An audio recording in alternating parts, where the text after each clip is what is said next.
Ces dernières années, les professionnels du tourisme ont décidé d'intégrer une nouvelle notion dans leur stratégie de communication. Pour eux, fini le retour à la maison avec pour seul souvenir des coups de soleil et des objets aussi inintéressants qu'inutiles. Aujourd'hui, on veut de l'authentique.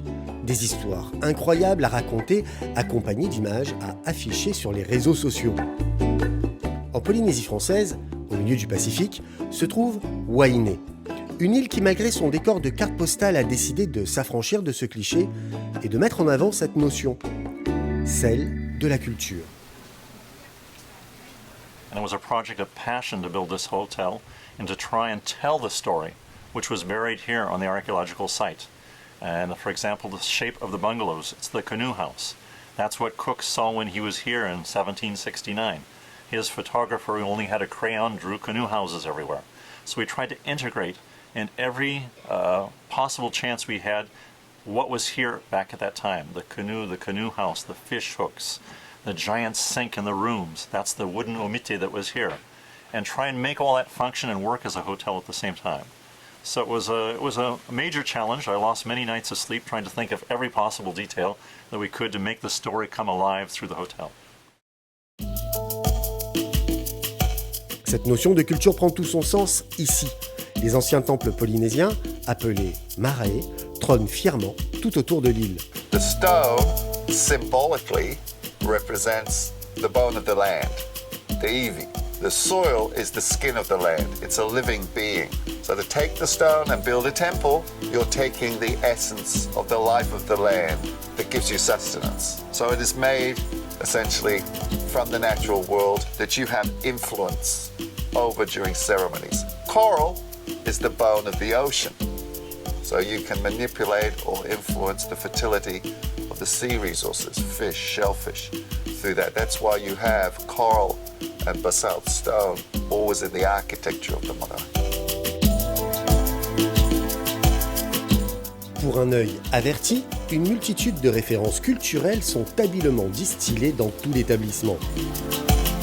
L'hôtel est très spécial déjà parce qu'il porte très bien son nom.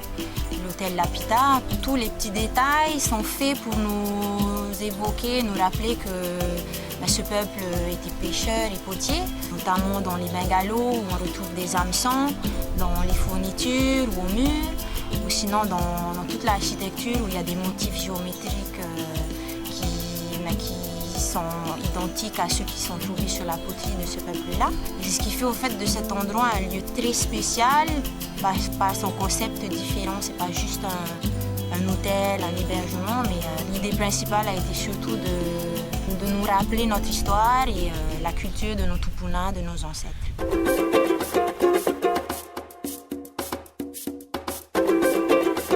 So as a settlement site, it's unequaled. It's what we call a wet site.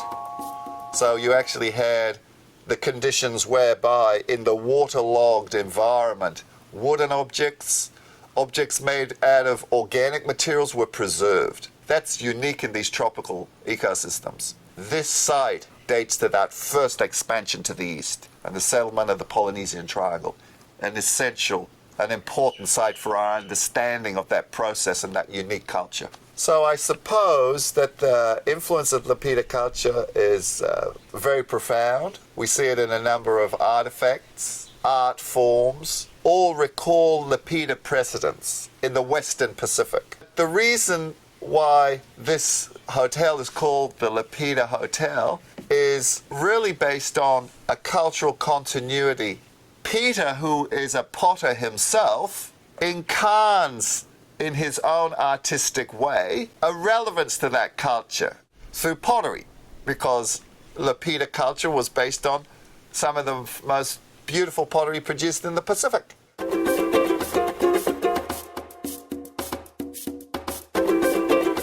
I'm a potter from the age of 13 years old on, and it's always been my passion in life to do pottery and make pottery. And I was the first potter, funny enough, in French Polynesia. It's a funny story about my name. When I arrived in Tahiti, people called me Pita all the time, which apparently meant pottery. I was the first potter here in the country, so it was very appropriate. Later on, as we were doing this project, we were looking for a name for the hotel, which is based on culture, art, and the environment, the hotel, its cultural aspect. The idea was to bring it all the way back to the origins of the ancestors of the Polynesians, who were potters, the Lapita people.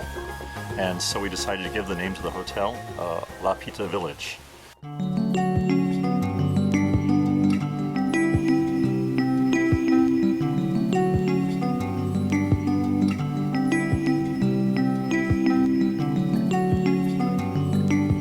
Tourné vers un lac intérieur, le Lapita Village baigne dans une ambiance calme et sereine. Mais pas seulement.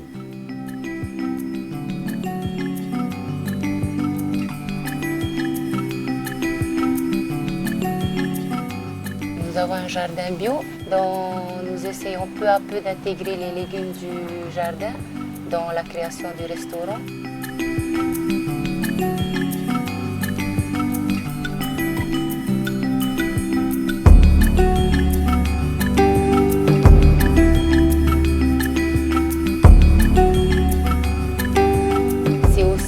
Façon de faire découvrir les belles choses de notre Fénois aux touristes.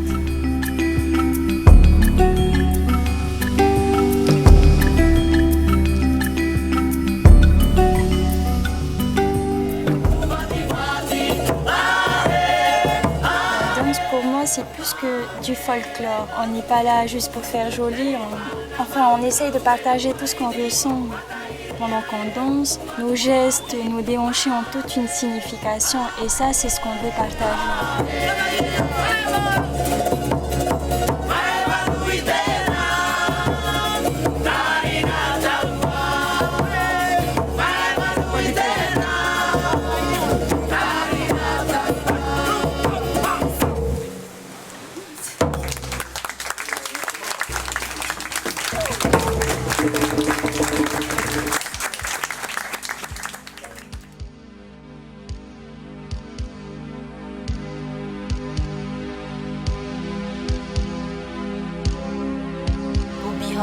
Qui est une grande personnalité en Polynésie, mais particulièrement à Huahine.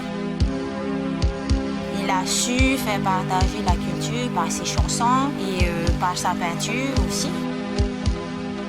Et on retrouve d'ailleurs dans tous les bungalows, restaurants, à la réception des peintures de cet artiste-là. Et je me souviens particulièrement de ses chansons qui parlaient beaucoup de notre Fénois, de la culture. Et je pense que c'est une personne, c'est pas un Tahitien, mais c'est un Polynésien avant tout, parce qu'il vient aussi c'est un de nos cousins qui vient de Hawaï. Et il a su juste exprimer pour nous tous l'amour de notre Fénois.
Lapita's at the beginning of it all.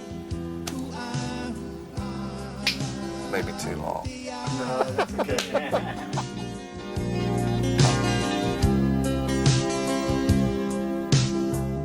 A little too long, maybe. Maybe. Cut it! Cut.